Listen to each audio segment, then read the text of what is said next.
अस्सलाम वालेकुम, welcome to my channel for new vlog. आज मैं बनाने जा रहा हूँ कॉफ़ी। और कॉफ़ी कैसे बनती है और हम लोग शूट पे कॉफ़ी कैसे बनाते हैं और एक्टर्स किस तरह मुतासर होते हैं हमारी कॉफ़ी पी के, ये मैं आपको अभी बताता हूँ। मैं फ़िलहाल आया हुआ था शहजाद भाई के घर, क्योंकि उनका मैसेज आया था कि यार कॉफ़ी पीते हैं और बैठ के थोड़ी गपशप लगाते हैं। मुझे कुछ बातें आप लोगों से करनी हैं जो बहुत ज़्यादा ज़रूरी हैं, जो मोटिवेशनल वीडियो मैं आज की बना रहा हूँ, ताकि आजकल के जो बच्चे हैं उनके बारे में मैं आपको बता सकूं कि हमें उनकी तरबियत कैसे करनी है। सबसे पहले हमें चाहिए एक बोतल ऐसी मरिंडा की, एक्वाफिना की, नेस्ले की खाली, उसको अच्छी तरह धो लें। और आपकी ये रही कॉफ़ी। थोड़ा सा चाहिए हमें दूध फेंटने के लिए। ये मैं डाल रहा हूँ इसमें। अच्छा यार फिजाउल, सबसे पहले ना हमें वो चाहिए, कोई पेपर टाइप कोई चीज़ मिल जाए ताकि हमारी कॉफ़ी जो है वो ज़ाया ना हो। तो पेपर टाइप की चीज़ दे ताकि मैं इसमें क्या कहते हैं खुंथरू बनाऊँ और उसके थ्रू डालूँ। सबसे पहले हमने इस तरह, ये देखें, ये आपने बत्ती बना ली पेपर की, ठीक है। और ये बत्ती हमने इसके अंदर डाल दी ताकि हमारी कॉफ़ी जो है वो ज़ाया ना हो। ये आपने एक, दो,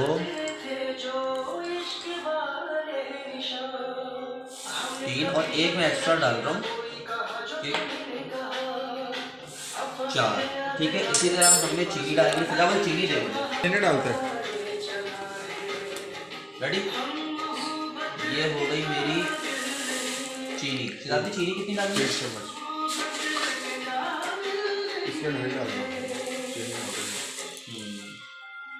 और ये जो गिर रही है हम इसको भी यूज में ले आएंगे ताकि तो दो, ये देखें आपने, ये ऐसे करते जाना है जब तक ये पूरा मैश ना हो जाए अच्छी तरह।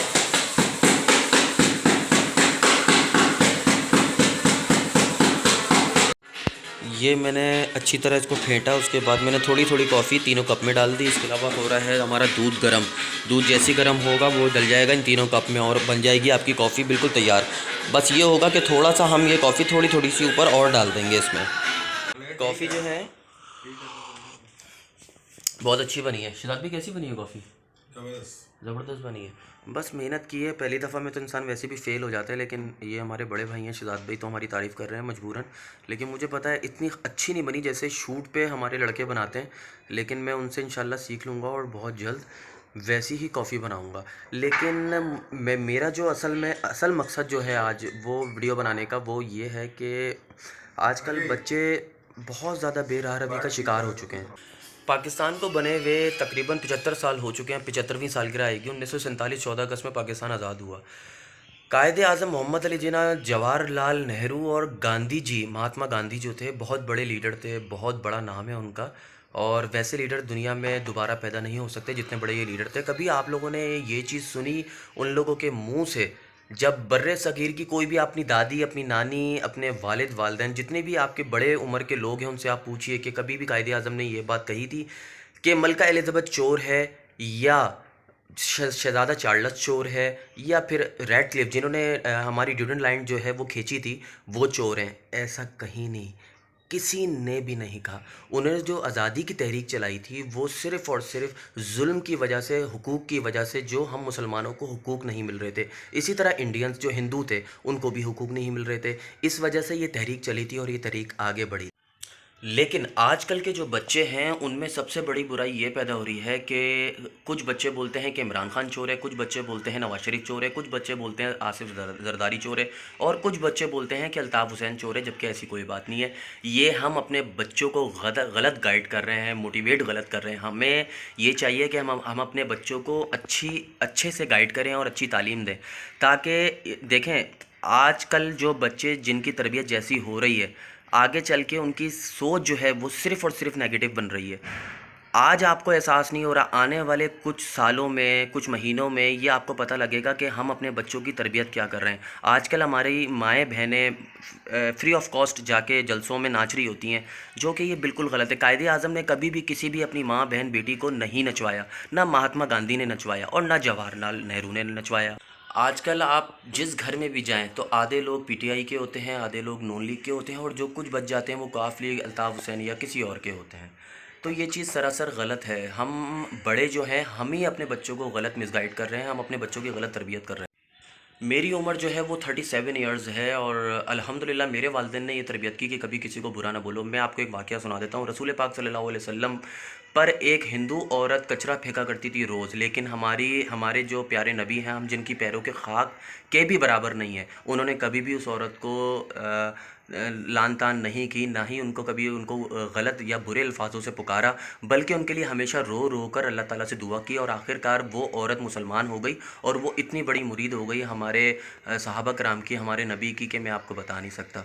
तो हमारा जितने भी हमारे लीडर्स हैं वो हमारी तरबियत गलत कर रहे हैं, हमारे बच्चों की तरबियत गलत कर रहे हैं। आजकल के छोटे छोटे बच्चे होते हैं, उनसे आप सियासत पॉलिटिक्स का उनको पी पता नहीं होगा, लेकिन उनसे आप सियासत पे बात करेंगे तो ऐसा लगेगा कि वो बहुत बड़े फ़िलासफ़र हैं, जबकि उन्हें कख पता कुछ नहीं होता। ये मैं आपको सीरियसली और गारंटेड कह रहा हूँ। मेरी उम्र 37 ईयर से मैं आपको बता चुका हूँ। मैं कोई इतना हाईली क्वालिफ़ाइड नहीं हूँ। अल्लाह ताला ने जितनी तालीम दी मैंने हासिल की और सबसे ज़्यादा बड़ी चीज़ मेरी वालदा कहती थी, ये जो गूगल अड़ता है ना, गूगल, ये इंसान को सही तालीम देता है।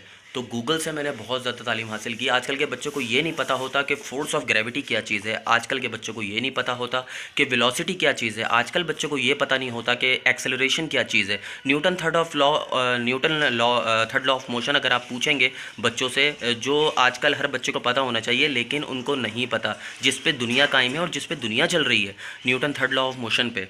लेकिन अफसोस के साथ कहना पड़ता है कि अगर आप सियासत पे बात करेंगे तो वो ये ज़रूर बोलेगा कि नवाज़ शरीफ चोर है तो जरदारी चोर है, लेकिन ये कोई नहीं बता सकता कि हमारे मुल्क की जोग्राफिया क्या है, हमारे दरिया जो हैं वो किस तरह बह रहे हैं, हमारे मुल्क में मादनी वसाइल कितने हैं, और हमारा मुल्क जो एटॉमिक पावर बना है वो कब बना है। ये 28 मई का दिन भी बच्चों को नहीं याद, और शायद आगे चल के 14 अगस्त भी भूल जाएँ। इसके अलावा देखें, जब जुल्म होता है तो आवाज़ उठती है।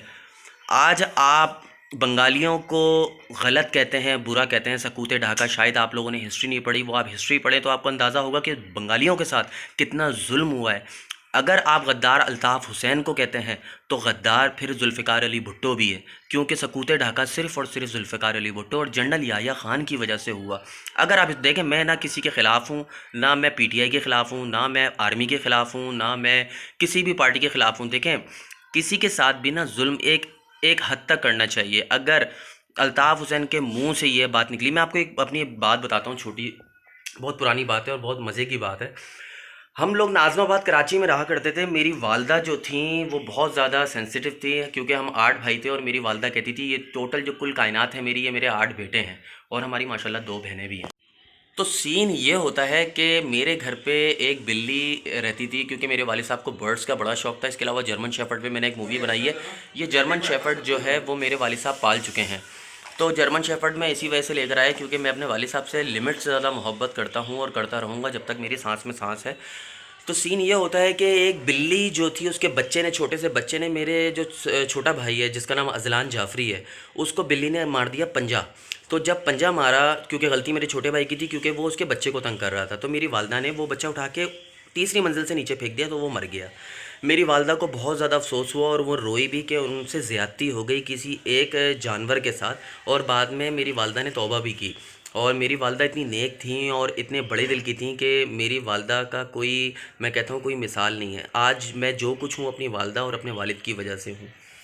खैर, मैं आपको एक छोटी सी मिसाल देना चाहता हूँ कि अगर एक छोटे से बच्चे को, अगर एक वालदा एक अपने छोटे से बच्चे को बचाने के लिए उस बिल्ली के बच्चे को उठा के नीचे फेंक देती, तो अल्ताफ़ हुसैन ने अगर पाकिस्तान में रहकर ये बात कह दी या पाकिस्तान से बाहर रह के ये बात कर दी कि पाकिस्तान मुर्दाबाद, तो उसमें कोई गलत बात मेरी नज़र में नहीं है, क्योंकि जब वो देख रहा है कि उसकी महाजिर कौम के साथ ज़्यादती हो रही है और उसके साथ गलत हो रहा है, तो वो कुछ ना कुछ तो बोलेगा। है तो वो हमारा रूहानी बाप ना, तो ये उनके दिल में ये चीज़ आई कि ये महाजिरों के साथ गलत हो रहा है। सेकंड, यही चीज़ हुई थी बंगालियों के साथ। 86 सीट्स ली थी किसने? भुट्टो साहब ने, पाकिस्तान से, जहाँ पर रह रहे हैं, बांग्लादेश से सीटें ली थी 167 शेख मुजीबुर रहमान ने। तो भुट्टो साहब ने ये नारा लगा दिया था, ये वाला हिस्सा तुम्हारा है, वो वाला हमारा है। ठीक है, ये चीज़ ज़रा सरासर गलत थी, क्योंकि शेख मुजीबुर रहमान जो थे वो जीत चुके थे। वो अगर आप लीगल वे में भी देखा जाए, हर लिहाज से देखा जाए तो वो जीत चुके थे, लेकिन उनके साथ ज़्यादती हुई और यही मसले पैदा हुए कि मुक्ति बाहिनी एक तंजीम पैदा हुई और वहाँ से भाई तहरीक आज़ादी का सिलसिला शुरू हुआ और बंगालियों ने अपना मुल्क अलग कर लिया। आज हम जिनको गद्दार कहते हैं, दरअसल वो गद्दार नहीं थे। गद्दार तो हम लोग हैं कि हमने उनके साथ गलत किया, हमने उनकी माँओं बहनों के साथ गलत किया, हमने उनके बच्चों के साथ गलत किया, उनके बड़ों के साथ, उनके बुज़ुर्गों के साथ गलत किया। तो ये कुछ चीज़ें सोचने वाली हैं। दूसरी चीज़ ये कि अपने बच्चों की तालीम ऐसी कर दें कि वो कभी भी नेगेटिव सोच ना रखें। हम अक्सर अपने बच्चों के सामने गलत बातें कर रहे होते हैं उनको बिठा के, तो उससे फ़र्क कुछ नहीं पड़ता। फ़र्क ये पड़ता है कि आने वाले वक्तों में आपके जो बच्चे हैं वो कल को किसी को भी उठ के बुरा बोल देंगे, क्योंकि वो हैबिचुअल हैं, वो यूज़ टू हो चुके हैं इन चीज़ों के। क्योंकि वो अपने पेरेंट्स को, अपने बड़ों को ये देखते हुए जा रहे हैं कि हमारे जो बड़े हैं वो अपने बड़ों को गलत बोलते थे, अपने लीडरान को गलत बोलते थे। कोई कायदे आज़म को बुरा बोल रहा है, कोई पाकिस्तान आर्मी को बुरा बोल रहा है। कभी आपने सोचा, मैं 3 साल पाकिस्तान आर्मी में रहा हूँ, मुझे पता है कि एक पाकिस्तान आर्मी जो है, एक पाकिस्तानी फ़ौजी जो है, वो अपने मुल्क के लिए कितनी कुर्बानी देता है। आप लोग सोते हैं तो वो लोग जागते हैं, वो लोग हमारे लिए पूरी पूरी रात जागते हैं, पूरा पूरा दिन जागते हैं। तो वो कैसे गलत हो सकते हैं? अगर एक दरिया में एक मछली गंदी है ना, तो आप पूरे दरिया को, सारी मछलियों को गंदा नहीं कह सकते।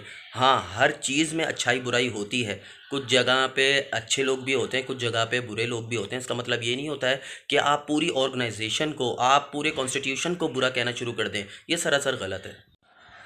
तो बस आप लोगों से एक गुजारिश है कि अपने बच्चों को ज़्यादा से ज़्यादा जो है वो अच्छी तालीम दें। जैसे ये बच्चे बड़े हो रहे हैं, ये बच्चे कभी अपने बड़ों के सामने एक लफ्ज़ नहीं कहते, क्योंकि इनके माँ बाप की तरबियत अच्छी है और इनकी एजुकेशन का जो स्टाइल है वो बहुत अच्छा है। अच्छे स्कूल से पढ़ रहे हैं और अच्छी तालीम हासिल कर रहे हैं। सेकंड ये कि अगर आपको मेरी वीडियो अच्छी लगी हो तो इसको लाइक करें, सब्सक्राइब करें और ज़्यादा से ज़्यादा इसको शेयर करें और अपनी दुआओं में याद रखें। शुक्रिया।